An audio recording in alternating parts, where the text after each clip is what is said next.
برسات کے دن چل رہے ہوتے ہیں اور ایک مولوی صاحب کو اپنے وطن واپس لوٹنا ہوتا ہے۔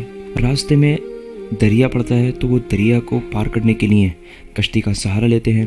کشتی میں سوار ہوتے ہی مولوی صاحب ملا سے سوال کرتے ہیں کہ بھائی کچھ پڑھا بھی ہے آپ نے، کچھ علم حاصل کیا بھی ہے آپ نے؟ ملا جواب دیتا ہے مولوی صاحب بچپن سے ہی اس کام میں لگا ہوا ہوں، کس وقت میں پڑھائی کرتا یا کس وقت میں تعلیم حاصل کرنے اسکول جاتا یا مدرسہ جاتا۔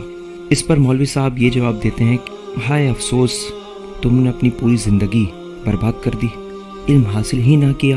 اتفاق سے کشتی بھنور میں پھنس جاتی ہے۔ ملا مولوی صاحب سے پوچھتے ہیں مولوی صاحب تیرنا بھی آتا ہے؟ مولوی صاحب کہتے ہیں یہ تو میں نے سیکھا نہیں۔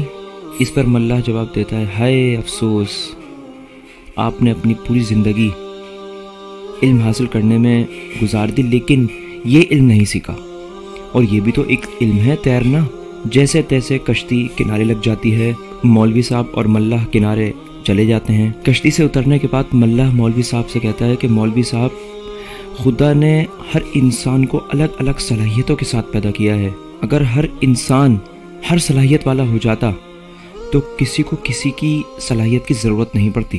اس کہانی سے ہمیں یہی سبق ملتا ہے جو آخر میں ملا نے بات بتائی ہے کہ ہر انسان اپنے علم میں اپنے فن میں ماہر ہوتا ہے، اس کو سامنے والے کو حقیر نہیں جاننا چاہیے یا اس کو چھوٹا نہیں سمجھنا چاہیے، چاہے وہ کیسا بھی علم ہو، ہنر والا ہو، پڑھنے لکھنے والا ہو، انسان کو زندگی گزارنے میں بہت اہمیت کا حامل ہوتا ہے۔